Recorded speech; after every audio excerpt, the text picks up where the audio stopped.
Hello, assalamu alaikum, good morning, khushamdi, jay ayanu, goeiemorgen. Bakhair Agale, Ni Hao, Churushumme, Washmale, Ohio, Guzaimus, Guten Morgen, Hola, Bonjour, Privyet, Kaifahal, Hale Shuma Chatore, Ahlan Wasalan, Marhaba, Buna, Mucho, Gracias, Swabia, Bhalli Kare Aya. And for everybody who's tuned into PT World, ladies and gentlemen, thank you very much for tuning in. You watching World this morning alongside my very fantastic co-host, Ms. Shiza Hashmi, and myself, Shahzad Khan. Hello, Shiza. How are you doing on a very rainy morning over here in Islamabad? I'm doing great. Thank you so much for asking. And the spirits are definitely lifted because it's such a beautiful weather outside. Yes. And oh my God, especially since we live on the Margala side of Islamabad, Yes. it's so pretty. I mean, you cannot see the mountains slash hills anymore.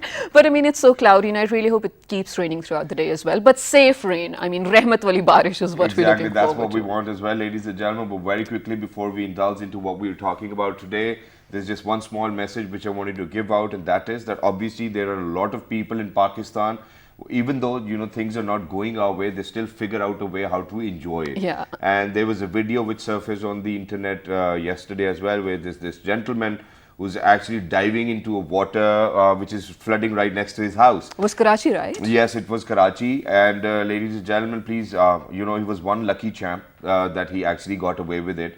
But please make sure you don't do that. First of all, that water is dirty. It's, Of course. Sewage water mixed with rainwater and a lot of other things as well. But not just that, where you cannot even see the surface below, I think you really need to be careful. You do not want an head injury for yourself as well. Just stay back at home, stay with your loved ones, and don't do anything stupid. Absolutely. Pakistanis are definitely high-spirited as well. I do get that. I mean, in every other condition or situation, we Yeah. do find a way to sort of indulge ourselves in and not feel really bad about it, which is a good thing. Exactly. But I think since we are, we being very careful about how to be safe, one more thing we should definitely talk about is how Africa is absolutely polio-free. Yeah. I mean, congratulations to Africa, first of all. I mean, great work, because when you look at such a thing where thousands of children were actually below the age of 5 where had contracted polio, and now there's none, not even one case. I mean, this Exactly. is something we need to seek inspiration from, being Pakistanis. And not just that, ladies and gentlemen, I think what we really need to consider over here is that Africa happens to be a continent, so all the places in Yes. Africa, imagine, man. I mean, imagine. this is So, unfortunately, Pakistan left behind, the only country where polio still exists, ladies and gentlemen. And I think that we really need to make an effort. The government needs to make an effort towards this direction, where we even eradicate polio and make sure that the future of all of our children is safe and sound as well. And one more thing, I think when we talk about specifically polio in Pakistan, I think it's very pertinent to say that humanitarian aid should come without any political interests. So I think that when that happens, of course, Pakistan will very soon be polio-free, inshallah. Exactly. And ladies and gentlemen, ever since we were growing up, the only thing which we actually kind of learned from our forefathers or from our parents, alhamdulillah, was that, if you're going to eat good, you're going to feel good. Oh, yes. So are you going to build up on this, or do you want me to do this? Right. So just adding something on to that as Yeah. well. Did it ever happen to you? Your parents were sort of, I want to say, activity shaming you in terms of, hey, you guys are so lazy. You're literally just confined to your bed on your gadgets. We used to play so hard in the field. We used to run so hard. We Play used so to ride horses, whatnot. And they all often claim that that the diet they had was so desi or was so pure and khalis at the moment that even at this age, mashallah, they're doing great as compared to us. First of all, do you believe that? Yes, I think I believe in that as well. But in our family, Shiza, I will be very frank and honest over here. Yeah. That every now and then our father actually keeps on telling us as well. It doesn't really matter. It's me or either my sister. If anybody's belly is coming out, he's actually going to shame them for a while, and then he'll be like, that Putra, you really need to go and sort yourself out, which is correct. Yeah. But other than that, I think that the kind of diet we got was very different from the kind of diet our parents got. Of Because when course. it was up to our grandparents, ladies and gentlemen, obviously, sorry, very sorry. Should I be worried? Just kidding. You're actually going to get milk from, an authentic source. You're going to get organic eggs or probably desi eggs as well. Then desi ghee, and so the diet was all about organic food. Right. But ever since we started to, kind of grow up, ladies and gentlemen. Yeah, and you know what, Shazad, I think I'm going to, continue that Sorry. as well. Ever since we started to grow up, when you talk about desi eggs or desi chicken and whatnot, they were replaced. They were replaced by everything commercial, and we sort of, digged deeper into it without even considering the fact that this may be taking a deeper toll at our health as well, right? Yeah. I mean, whenever we talk about chicken, it's either broiler, it's either K&Ns, it's frozen stuff from the market, which we don't know where it's coming from again, and we don't know if it's healthy or not. But if I'm being absolutely honest over here, Shazad, when we talk about desi chicken, isn't it annoying because it's so tiny and I literally cannot find the meat on it when and we're definitely going to talk about desi eggs, and what kind of eggs we really need to consume. But other than that, ladies and gentlemen, high protein diet, obviously for somebody who goes to the gym, is very essential. But not just that. There's this one thing which I've been complaining about to my parents, and that is that ever since I was growing up, first of all, I had disc prolapse. I had to go to England, get it operated. Then when I got back, joint pains and, bone pains and whatnot. So I was like, I'm really not sure whether you've actually given us a good diet or not. And they're like, we've actually tried our level best, but since you guys have managed to eat outside the house as well, so it's probably because of that. But not just that, ladies and gentlemen, over here in Pakistan, arthritis actually happens to be one of the most common problems.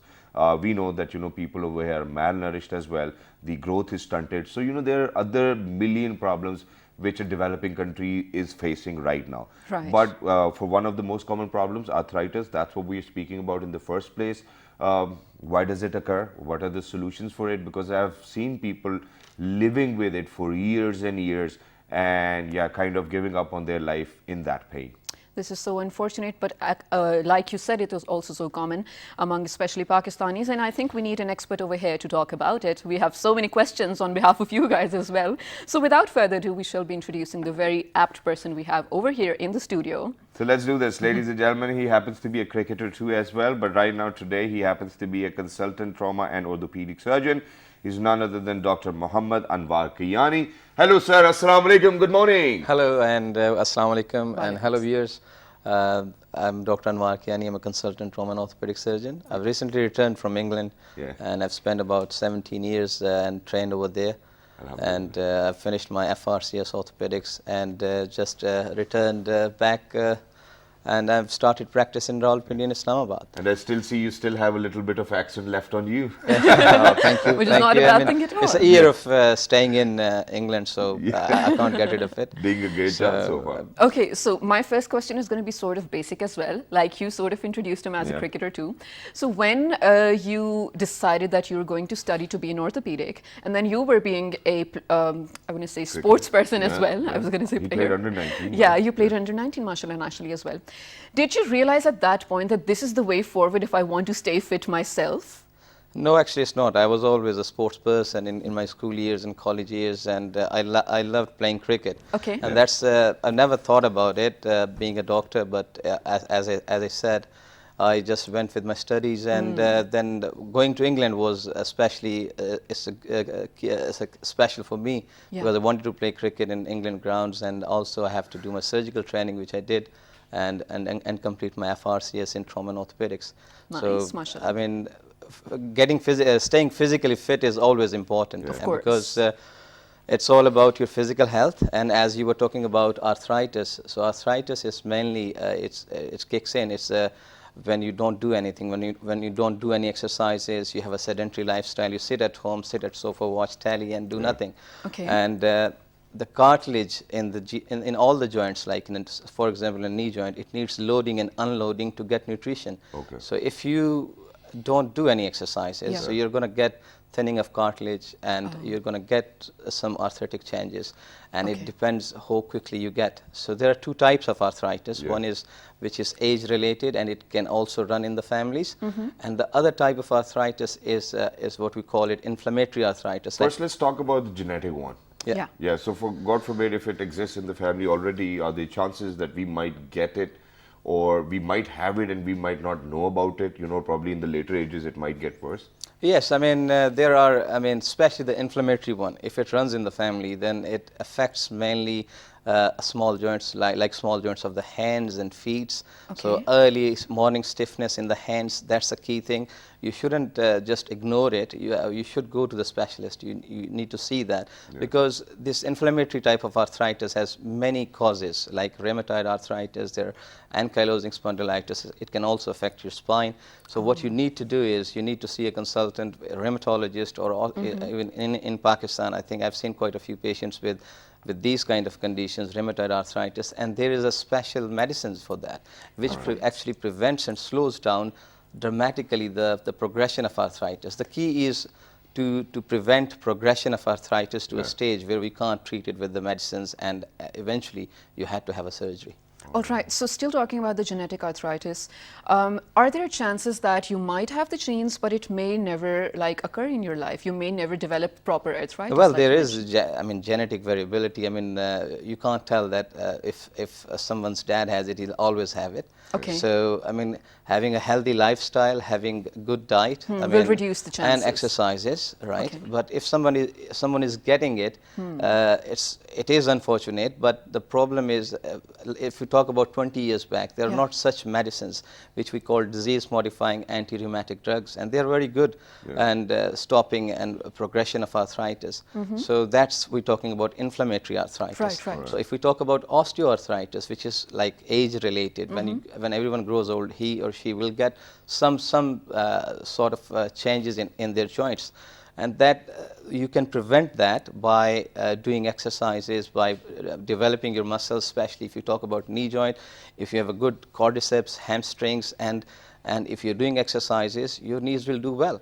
So, and if especially arthritis, what I call it is, it occurs because a loading of if you load excessive loading of normal joints, it can cause arthritis. Like in obesity, that's a problem. Weight reduction is the key, because all the body weight goes through your joints, and that's the key to prevent those knee pains or arthritis in your joints. And similarly, if somebody had an accident or fractures involving the joints, involving the femur or tibia, what happens is, if they're not properly fixed, then the weight-bearing axis goes differently, and that can affect your knee, that can affect your ankles as well. So you're going to get arthritis or pains, and symptoms-wise, you'll get pain, and it only gets better when you take medicines. Exactly, and I think I cannot agree more to you too as well. And since you happen to be a sportsman yourself, so I think that I'm going to put a very relevant condition over here. And you very rightly mentioned that if the axis is not right, if the balance is out. Absolutely. Now what happens over here is that we have seen, even if we talk about cricketers, that they kind of live with their injuries. If they have to play a match, they won't tell anybody that, probably my finger's not working well or my joint's not fine. They'll probably take some pills, and be a part of the match. Now same goes for Pakistanis. We do not have a habit to go to the doctor. Even if your axis is the other way around, probably if we want to walk this way and our axis makes us walk this way, I think we are still going to live with it. We're not going to go to the doctor if we do not have that habit. So what we want to do today is that for all of those people who are out there, so that they can assess themselves, you're going to share with us that how can we assess ourselves, whether, God forbid, if you're moving in that direction, if our axis is wrong, or how can we identify while sitting at home that probably I need to get myself checked up and go to an orthopedic surgeon or a physician. Yes, that's the key. If you have a problem and if you sit on it, it's going to get worse. So you have to go to a specialist to seek advice, because there's assessments. There's a clinical assessment. We examine the patient and see how their alignment looks like, and there are radiological assessments where we do some alignment X-rays, alignment CT scans can be done, and these are the things which we do. And to prevent, as I said, my aim is to prevent progression of arthritis to a stage where eventually the patient is going to have a joint replacement surgery. So though I have specialized in joint replacement surgery, but my patients, I just teach them and educate them that, look, that's the way. Initially you can get rid of pain with painkillers. Later on, in the moderate stage, where we can give you some injections like steroid local anesthetic injections. And recently in America and Europe, what people are trying different things like PRP injections and some growth factors, but technology is not here yet where we can give those to the people. They're a selective group. which will benefit, which is I would say mild to moderate arthritis, where you can inject these things in the joints and help cartilage to Kind of not basically deteriorate not more to as deteriorate well. more. All right. But at the end, when you develop the deformities and the bone is rubbing on the bone like Yeah. end stage arthritis, you can't do anything. I mean, I've heard few people have been trying some odd things, I would say laser therapy and things like that. It doesn't work, to be It honest. doesn't Even work. PRP? PRP works, as I said, mild to moderate arthritis, but not in a severe arthritis. At the end stage arthritis, I don't see any Reiki? value of PRC.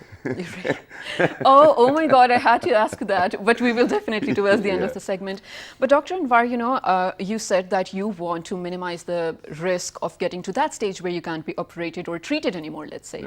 So I'm going to give you an example, a first-hand story rather, of my grandmother who had her knee operated thrice. And the doctor now, there are still air bubbles in the knee, by the way, and it's really, really painful for her. But now the doctor says they're not going to touch it anymore because, of course, it has been opened thrice and replaced and whatnot. So at this point in life, it's really very hard for her to, of course, do anything at all. But there's no fixing that. What should we do at this point? What the problem is, you have to choose your surgeon or your doctor carefully, because knee replacement or any joint replacement, I do hip and shoulder replacement as well, but the key is to balance the ligaments, to balance the soft tissues around the joint. And there are certain things, it's not just about cutting a diseased part of the bone and replacing it with a metal, and it's not like that.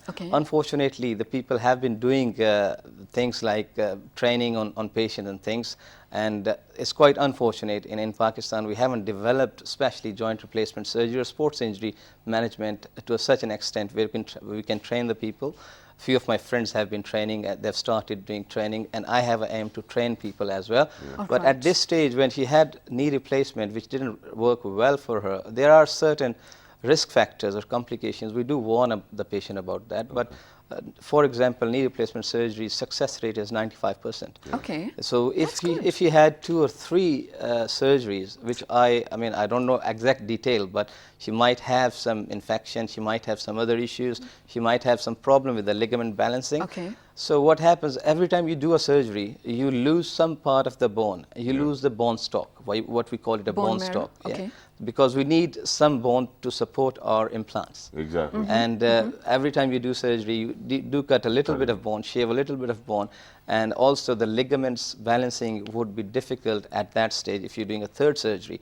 And a revision surgery, which I do as well, which has got altogether different implants. Okay. So where obviously we have to compromise in mobility of the joint, and we give a kind of a constrained kind of a prosthesis where the joint is stable, but it doesn't move as much as we do the primary total knee replacement. All right. And is this always sort of a collaborative professional effort? I mean, of course, when you're done with the surgery, you need a physiotherapist to take care of the patient for certain weeks. Yes, physiotherapists are the part of the team, and they have a huge impact on orthopedics, to be honest. Over here, they have been neglected. I have got a couple of physiotherapists in my team here in Islamabad, where I've been talking to them. We need to develop that. Because when we do a joint replacement surgery, or let's say a sports injury, if we do an ACL reconstruction, what I need to do, I need a good physiotherapist to build the strength in the muscles, to just supervise them with their exercises. And basically, every joint has got some key muscle groups around it. And that needs to be developed. And physiotherapists, they just teach them, train them, and guide them so the patients can do those exercises on the regular basis. And that's wonderfully explained as well, but it was very unfortunate for me that ever since, I wanted to go to a physiotherapist, and I've always been to a physiotherapist because I go to gym a lot and I've injured myself quite a lot. But I've never come across a good physiotherapist, unfortunately, over here in Pakistan. I'm very sorry, because there's no concept of sports medicine over here. There's no concept of actually realizing or identifying what the problem is. They would come, put the patches on, current waves, shocks, whatnot. Okay, sir, give us the money, and that's about it. But that's not what you want, ladies and gentlemen. You want a happy face after the end of a session. You want to relax yourself. But very quickly, what I'm going to ask you is, how, first of all, any individual can assess by being at home that, okay, I might have a problem. I need to go to the doctor, number one. Number two, I don't know whether I should ask this or not, but I myself had an injury within my shoulders as well. I went abroad once again, because nobody could realize what the problem was. and the doctor just gave me a single steroid injection, and ever since then I've been fine. But unfortunately, it was my right shoulder then which was hurting the most. I got the injection over here, not here, because I wanted to check it first. But now this one's fine and this one's not. Oh. You know, and the most essential part is that it's very tricky way to actually inject that steroid. Okay. Now, would you recommend steroids first of all, you know, for joint pains and all? Well, Shahzad, this is, I mean, shoulders, hips and knees are my areas of specialization. And shoulder especially in Pakistan is neglected massively. What happens is, if you go to a doctor or any practitioner, what they do is, all they do is inject you in a shoulder. Yeah. But there are a lot of conditions which can occur, which needs to be diagnosed on clinical assessment. Like you can have a biceps tendon injury, you can have labral pathology, we can have impingement, you can have rotator cuff problems, you can have so many things going in the shoulder. But I've seen this, I've seen patients coming to me and telling that all they had is an injection. So clinical assessment, and then we had to have radiologically, we can get an MRI scan to confirm our suspicion. I did that, yes. So what happens is, it's not just it, because the shoulder has got the maximum mobility. So we can sort things out. I mean, sometimes the acromion hook can impinge on your rotator cuff, can give you pains. So there are so many. Frozen shoulder is very common, especially in diabetics and patients with obesities, and that's what the problem is. Injections are good. Injections, what they do is, what happens is, if you have arthritis, moderate or severe, or if you have like impingement in shoulders, it causes an inflammatory reaction in it, and all the joints are covered with the capsule, like they are enclosed in an envelope. Exactly. So what happens is, when you get a debris in the joint, it starts creating an inflammatory response, and the inflammatory cells go there. It causes redness and pain. Yeah. So that's the source of pain. But so when we do the inject steroid, it actually, the role of steroid is locally to suppress the inflammation. Yeah. Right. And it takes few days to few weeks. And in some of my patients in England, it worked for 6 to 8 months, especially in the moderate knee mine's still arthritis. working, man. But I'm I good think now. we should leave that decision to the expert, right, to let us know either we Absolutely, should. absolutely. But Pakistanis tend to really believe, generally speaking, they really tend to believe that injection is going to fix everything, even if it's a headache. No, for real. Even if it's a headache, even if it's diabetes, anything at all, which is a wrong approach. हाँ, एक टिक्के से सब ठीक हो जाएगा. But towards the end, I want you to answer Shahzad's very important question. When should we be worried? Imagine if I have problems standing and sitting and my knees, I want to say knock, or I don't know, they hurt. So when should I be actually worried and go get myself checked for arthritis? And what kind of diet should we take? Yeah. It depends on your age. Like you guys at this young age, 23. 23. Okay. So what happens is, you shouldn't be worried. You should be doing exercises. Okay. You should be doing a brisk walk or a jog. Okay. Or you should have a healthy diet plans where you have a high protein diet. And as Shahzad was mentioning, you shouldn't have a belly. You should have good muscles. Right. A lean body mass should be good. And these are the things you should do that. And if you get any injury, like for example a twisting knee injury, then you shouldn't sit on it. You should see a specialist. Get it checked, like, of course. As advised, you might not need an MRI scan. Yeah. Okay. Not every patient needs an MRI scan, right? And if let's talk about a middle age to old age group. Yes, please. So if they have arthritic changes, and most of them, they go to different people, they have x-rays, they know that, they just keep delaying it. They keep taking like Dicloran and all those things. And basically nobody educates them to go for the physiotherapy, develop your muscles around your knee. For example, I'm talking about knees, easier to talk about it technically. And then you have symptoms, and at that stage, those modalities I've talked to you about is like a PRP injections, like surely sooner we'll get some growth factors kind of injections around the cartilage into the joint. That will help. But if you go beyond that stage and you develop deformity in the knee and the bone is rubbing on the bone, then obviously the choice is left with the total knee replacement, or you can live with the pain. Surgical intervention, basically. So at that stage, yes, at that stage. And with surgical intervention, ladies and gentlemen, the success rate is 95%. So we really do not have to worry about it, because the world is an advanced place now. But thank you very much, Dr. Saab, for being with us. You're very It was welcome. lovely to be in conversation with you. Very well learned and very well rehearsed and experienced as well. Alhamdulillah. Thank you, Shahzad. Ladies and gentlemen, the only dilemma over here in Pakistan is that once you go to the doctor is unable to figure out what's your problem. I think going to the right doctor who can actually figure out what the problem is solves half of the problem. Exactly. And Shazad, you know how we always talk about obesity is the mother of all diseases, and Dr. Anwar over here also mentioned that if you do put on extra weight, unwanted weight, it will definitely probably lead you to arthritis or similar issues as well. So a balanced diet and a diet full of proteins is basically what we need to look at, among other things, but we will discuss that in detail right after this very short break. So stay tuned to find out more. Good morning. Good morning.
The ancient city of Taxila is the heart of stonework in Pakistan.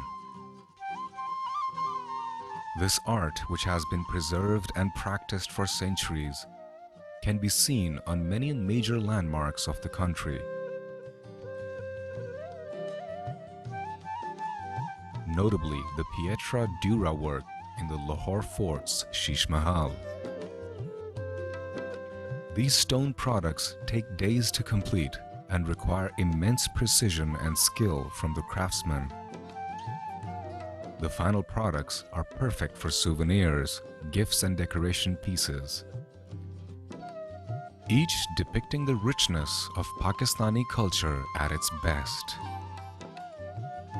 Camel skin and ivory craft are trademarks of Multan's handicraft repertoire. Camel skin is cleaned, dried and mounted onto molds which can be of any shape desired. Multicolored lacquer painting is then used to ornament the molds, which in the end bear a Mughal or Persian feel. Ivory is crafted into pens, chess sets, jewelry and other accessories such as keychains by the expert craftsman. Such detailed work, while being extravagant, is indeed a feat to achieve, and craftsmen of Multan produce beauty with their work which is worthy of global admiration. The enchanting arts and crafts of Pakistan.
Welcome back, ladies and gentlemen, to Well This Morning on a very exciting segment right now. I'll tell you why it's exciting. To begin with, Shazad, I'm going to ask you, because I know you go to the gym, you have a very strict diet as well. On average, how many eggs do you consume in a day? I think in a single day I consume almost 8 to 10 eggs, but obviously boiled and without yolks. Probably because I like yolks, so 1 or 2 eggs I can eat with yolks too as well. Okay. And unfortunately, if I do not have my protein powder with me, so ladies and gentlemen, eggs is the only source of the chicken which we rely on. And just before the break, ladies and gentlemen, Dr. Saab actually mentioned that a high protein diet can actually help you make sure that that for whatever arthritis you were about to get, you can delay it or you can stop it as well. So diet plays a very important role in gaining muscle and gaining lean mass. But then at the same time, the kind of eggs which are available in the market, every now and then when we go shopping, either they're small in size, one day they're big in size. So there's no constant, what do we say, quality insurance of the eggs as well. And since we are not aware of the fact that how poultry works, ladies and gentlemen, of the kind of feed which has been given to the chicken, it definitely has an impact on us. And with eating without doing your research, I think is one thing which you should be blamed for, not anybody else. So today what we've done is that we've actually invited some amazing gentlemen over here from Farm Fresh, and they're actually going to speak about the kind of eggs we eat and the kind of feeds given to the chicken so that they produce some healthy eggs and that we can be healthy after consuming those eggs. And ladies and gentlemen, today we even have a test over here for Shiza Hashmi, whether her culinary skills have improved. Yes, skills have improved or not. But very quickly, before we actually start to talk about eggs, ladies and gentlemen, we'll actually have to introduce our amazing guests over here who are joining us from Farm Fresh as well. Ladies and gentlemen, the first of them actually happens to be the head of planning as well. He's none other than Mr. Muhammad Hamad Khan Saab. Hello, Assalamu Alaikum, good morning. Walaikum Salam, Shazad. Thank you very much for joining us. It's wonderful to have you alongside him. Ladies and gentlemen, we are very lucky that we've actually been joined by the head of marketing Farm Fresh as well. He's the one and only Mr. Zubair Maqsood. Hello sir, Assalamu Alaikum, good morning. Assalamu Alaikum, good morning. How are you? Absolutely perfect. Thank you very much for joining us. People who actually own a farm or probably work for a farm needs to have a bit more muscle than you guys. How many eggs do you consume on a daily basis? I consume 2 eggs a day. 2 eggs a day. And that's a habit that I've since childhood. I've been consuming 2 eggs a day. Yeah. But the general recommendation is to consume 3 eggs a day. 3 eggs a day. All right, very nice. What about you, sir? On an average, 3 to 4 eggs I usually consume. It does not mean that I have very strong muscles, so I should eat more eggs. But high protein diet, why not? Actually, high proteins and especially the eggs which we have from our own farm is our Farm Fresh Omega-3 eggs, which are equally beneficial for your health, your cholesterol level, and you do not have any fear of heart risk. Yeah, and we will talk about that. We will talk about all the ingredients within the eggs as well. For example, you just mentioned about omega-3 as well. Yeah. But first, we want to know the difference between a broiler farm and a layer farm. What's the difference and which one's more healthier? Who's going to share? Yeah, I can start with that. Okay. So a layer farm is a farm that produces eggs. Okay. And a broiler farm is a farm where chickens are raised for meat purposes. Okay. So the chickens that are eaten, in homes come from a broiler farm. Okay. So we have a layer farm of our own, and that's why we have eggs distribution in. So just to get my head clear, so in a layer farm, is it still that white broiler chicken who actually lays eggs, or it's like desi chicken who lays eggs? So it's a little bit different. Yeah. Okay. So yes, it is still a white chicken, but it's different in the sense that a broiler farm would have a chicken that probably has a life of only 40 to 50 days. Yeah. But the layer chicken has a life of 2 years. Okay. Okay. So we have chickens that are once they're hatched, they spend around 3 months to grow up. Okay. And this is called the rearing period. Yeah. And after that, around 1 year to 2 years, Laying period. it's the laying period where they lay eggs, which are then distributed into the market. So that means when you talk about a layer farm and a broiler farm, the feed should be different for both, right? I mean, when you're talking about developing eggs especially, then you must be feeding them something different, is it? Absolutely. I think that's the difference. So it's basically you are what you eat, right? That's what people say, right? And in chicken also it's the same. what is fed to the chicken makes all the difference. Right. Okay, now I have a very important question, and since you happen to be the one responsible for marketing, this is something which has been very evident all my life because I was with television, I was working for different commercials, and I've worked with a lot of companies. So it's always a marketing tactic, or omega-3 and all of those vitamins, and then if you're going to eat it, you're going to be healthier and taller. And especially with oil companies, so they say that there's so many different ingredients in it which will actually make you healthier, which I know for sure is a marketing tactic.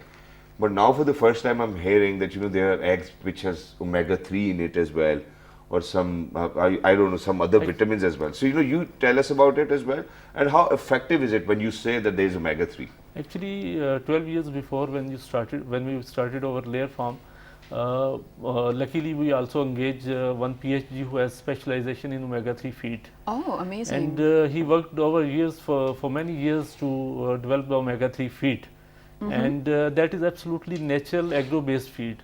In fact, if we say that halal, pure, natural vegetarian feed which is given to hen, and when they lay eggs, the omega-3 content is modified in that egg. Okay. And nice. when you talk about particular farm fresh omega-3 egg, that means you are taking almost 250 milligram omega-3 with vitamin E and selenium. It's not marketing tactics. It's absolutely, it is purely, genuinely true omega-3 egg which is certified by international labs. Okay, I'm sorry. That's perfect. I'm sorry, Shazad, but I have a question actually connecting to this as well. I wanted to scrutinize over here. Okay, go on. Okay, so now, since you said that, it's omega-3 enriched, and then there's this vitamin, and, there's this one other ingredient which you mentioned about.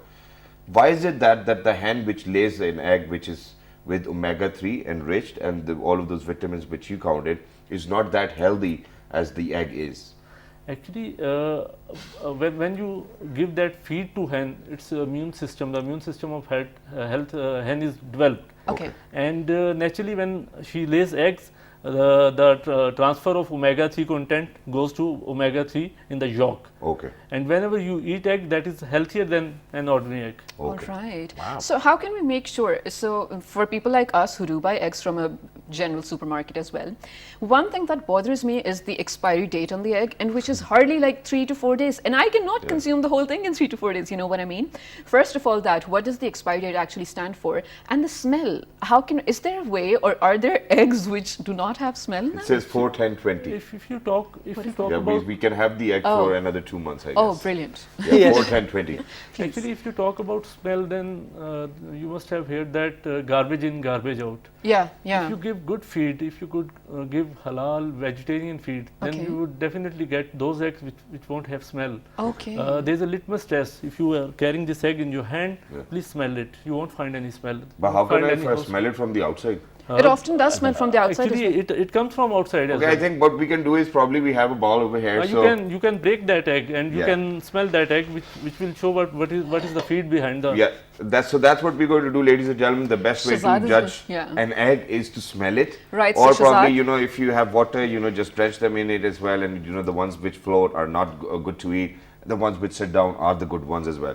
So Shiza, since we all know that she, mashallah, recently got married, is doing all the house chores as well. Eggs, ladies and gentlemen, happens to be an essential in breakfast. So let's see whether she's got some good egg breaking skills or not. So this is the one with omega-3. Yes. All right. Exactly. Let's see whether is there any difference in the looks of the egg or not, or the yolk, or how it might look out. Yeah. You do not want to spoil your clothes. Yeah, though, I'm trying. because I you're going mean- to smell okay. eggy all the day then. Yeah, I got it. Okay, Yay! here it is. Yeah, you I did made a it great perfect. job. Yeah. I I think hope we you could broke- actually fry. So now we I all we put need it to in do is here? smell it. Exactly. You can place it. Yeah, there's no scent to it, Vaise, by Can the I? way. Can I? Yeah. So the reason behind it is the feed. Yeah. So the kind of feed that you give to the chicken determines if the egg smells or not. Yeah. So in Pakistan, what usually is happening is that the feed is coming from sources that are kind of questionable. Yeah. Okay. So what we do at our farm, and a lot of other farmers also, is that we give pure vegetarian feed. Yeah. So this ensures that the egg is free of smell. Okay. And sometimes we actually end up getting calls from customers saying that it might not be a real egg. For real? Because people in Pakistan are kind of used to smelly eggs. Right, Yeah, yeah. So we have to explain to them that we have done a lot of work yeah. to ensure that this is a non-smelling egg. But that's Okay, and wonderful. you're also dealing with a lot of, well, fast food chains as well, a lot of hotels and restaurants. Yes. And they believe in your product. I mean, this is a good thing, of course, this is great success as well. But like you said, when customers do call in, I mean, with sort of uncertainty as well, how do you sort of tell them, or how do you satisfy your customers? Like you are telling us that everything is, I want to say halal, everything is organic, that's a good thing. But a regular customer calling you, how can you satisfy them about your product? Actually, whenever customer calls, he was given a concept that he has to use these eggs, especially if you talk about omega-3 eggs. If he uses for more than 30 days, he would definitely have very good impact on his health. Okay. And it has amazing effects. In adults, it gives a boost in the immune system. All right. It maintains their blood pressure as well as cholesterol level. It is very vital. It gives you healthy fats, which is very vital. Of course. I mean, this is actually very important. You are getting healthy fats. You were mentioning earlier that during exercise you take 8 to 10 eggs, but only 2 eggs with yolk. Yeah. But Yeah. I must refer you that you can use all 8 to 10 omega-3 eggs with yolk. Really? Because Yeah, this is something I was about to ask as well. because Cholesterol omega-3 doesn't- content make it modified from standard egg. Yeah. Okay, It so- would not keep you towards bad cholesterol. No, but omega-3 eggs are not readily available in all the markets. No, that's what the problem is. So how are we going to get our hands on It it? might be probably it Because would I be- think you're the only company right now who's actually talking about omega-3 as well. I haven't heard about omega-3 being in the eggs as No, well. actually, you have had surgeon doctor before us, but what I am observing in the hospital, nutritionists have taken significant places in the hospital. Exactly. Dietitians are Right. available, Yes. and people are more interested to get a better diet instead of using medicine all the time. Yeah, that's better. But I think over here there's one more important question. That is, what does it take? Or I don't know whether if this question is correct or not. But do we have something like antibiotic-free eggs? Yes, there is. Yes, There there is? is. Okay. And How do we refer to it in the first place? What does it mean? Yeah, so what happens in Pakistan especially, and a lot of other countries also, is that the feed that is given to the chickens is toxic sometimes. Okay. So as a matter of habit, the poultry farmers give antibiotics, Or growth hormones? even growth hormones, antibiotic injections to ensure that the chickens are free of disease. They wouldn't So, get- so, yeah. so it's become part of their daily routine where they're giving them antibiotic injections. So what you need to do if you want to ensure that your eggs are healthy and it's free of antibiotics is that you give them feed that is toxin free and has good pure ingredients like soya bean and maize and all of that. That ensures that you don't need to give your chickens any antibiotics. Yeah. So we are perhaps the only farm in Pakistan who haven't given antibiotics to our chickens for the last 6 years. And that's quite a claim too, ladies and gentlemen. So very quickly, when we talk about you, because we have to wrap up the show as well. So very quickly, one last thing before we head out. Very sorry. And that is that when we actually speak about chickens not being given an antibiotic injection, chickens not being given a toxic feed, we talk about a feed which is relatively a little more expensive Oh, yeah, than of the other course. farms. So then a chicken laying an egg in a layer farm will make the egg expensive. How much for a dozen? Let's talk about this as well very quickly. Omega-3. Omega-3 is expensive, 40 to 50 rupees than a normal egg which is available. 40 to 50 rupees. So Is that's it- really is- different. 4 to 5 rupees per egg is expensive than an ordinary. So how much is a ordinary dozen egg is though, available. omega-3? Sorry? How much is a dozen for? In current days, I believe so. It is around rupees 220 per dozen. 220 per dozen. Okay, so now what we're going to do is for all our viewers who are out there, if they've seen the show, if they call us, what amount of discount are you going to give them for Or omega-3? is it eggs? possible? Can we do 10%, that? 15% if possible. Actually, we would definitely like to give discount because we really want to spread the awareness about omega-3. still it is a cheaper source of protein in Pakistan. Yeah, I mean, if you are taking eggs in rupees 220 dozen eggs, you are not taking only proteins, but omega-3 content is also going to be the part of your body. Yeah. So this is something phenomenal. This is phenomenal, but you not giving us discount is not We will phenomenal. definitely give you. We will definitely give you. Actually, we want people to eat more and more omega-3 eggs. Omega-3, wonderful. All right, That is brilliant. for all of those people who are actually going to call Farm Fresh, and then they will be like, you know, you were on the show on PTV World.